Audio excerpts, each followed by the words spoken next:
अस्सलाम वालेकुम। आज मेरे चैनल कुकिंग कॉर्ड के ऊपर आपके लिए लेकर आई हूँ बकरा ईद के हिसाब से टिक्का बोटी मसाला ग्रेवी की रेसिपी। इंशाल्लाह ये इतने मज़ेदार इतने जायकेदार बन के तैयार होगी कि जब आप इसे घर में बनाएंगे तो सब घर वालों को बहुत ही ज़्यादा ये पसंद आने वाली है। टिक्का बोटी तो आपने बहुत ही खाई होगी और बनाते रहते होंगे, लेकिन बीफ टिक्का बोटी की रेसिपी आपके साथ में शेयर करूँगी। इसका मसाला, इसकी ग्रेवी, इसका अरोमा, इंशाल्लाह इसका टेक्सचर ग्रेवी का आपको बहुत ही मज़े का लगेगा। साथ में ये बहुत ही ज़्यादा नरम जूसी सॉफ्ट बन के तैयार होंगी। आपने इस रेसिपी को एंड तक ज़रूर देखना है, रेसिपी ट्राई ज़रूर करनी है और अपना कमेंट मुझे ज़रूर देना है कि आपको मेरी ये रेसिपी कैसी लगी। शुरू करते हैं। बीफ बोटी ग्रेवी बनाने के लिए सबसे पहले 1 किलो में या बीफ ले रही हूँ। बीफ के अंदर थोड़ी सी चर्बी भी लगी हुई है, चिकनाई भी लगी हुई है और इसके साथ ही आपने इसे धोना है, अच्छे से इसका पानी खुश करना है। और इस बीफ के अंदर हम डालेंगे 1 कप दही।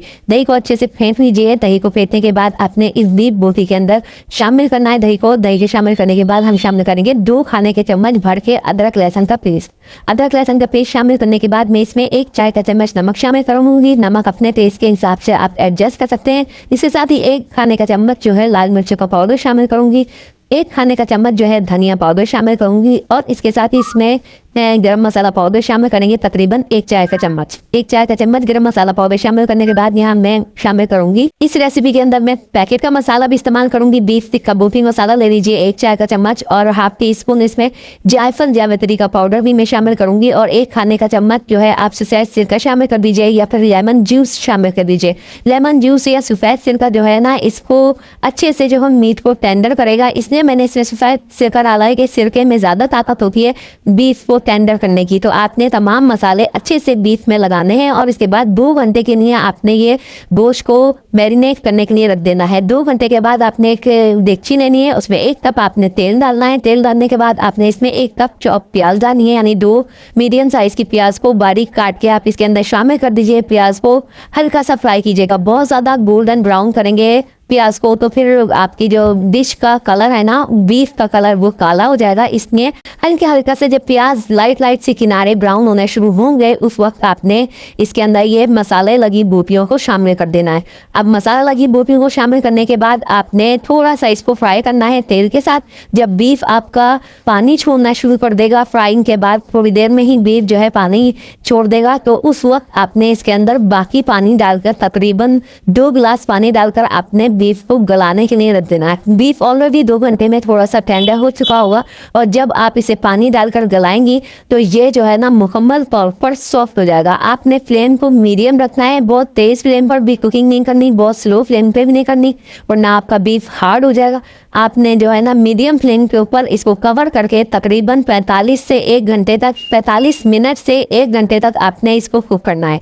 1 घंटे के बाद आप चेक कर लीजिए बोटियाँ आपकी अगर टेंडर हो चुकी हैं बीफ की, तो आपने जो है ना इसको अच्छे से भुनाई कर लेनी है कि तेल जो है सेपरेट हो जाए। जब तेल सेपरेट हो जाएगा तो आपने नमक और मिर्च चखकर इसके अंदर हरी मिर्ची भी शामिल कर देनी है और नमक भी अपने टेस्ट के हिसाब से एडजस्ट कर लेना है। इसके बाद हम इसे देंगे एक स्मोकी फ्लेवर, तो इसके अंदर हम जलता हुआ कोयला रखेंगे, पीस रखेंगे छोटा सा और इसके बाद इसके ऊपर डालेंगे थोड़ा सा ऑयल।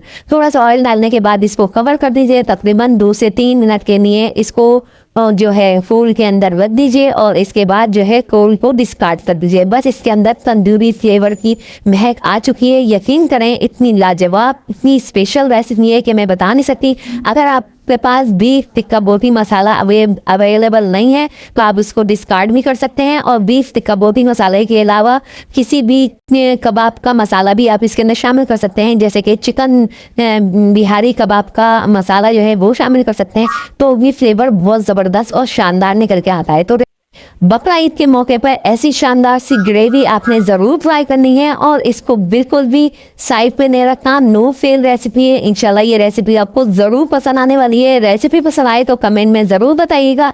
इसी तरह की पाकिस्तानी फूड रेसिपीज़ आपको मेरे चैनल पर मिलती रहती हैं। लाजवाब यूनिक स्टाइल रेसिपी है, यकीनन आपको और सब घर वालों को ये पसंद आएगी। तो अपनी दावत मेन्यू में इसको शामिल कर दीजिए। इसके साथ ही मुझे इजाज़त दीजिए। अल्लाह हाफिज़।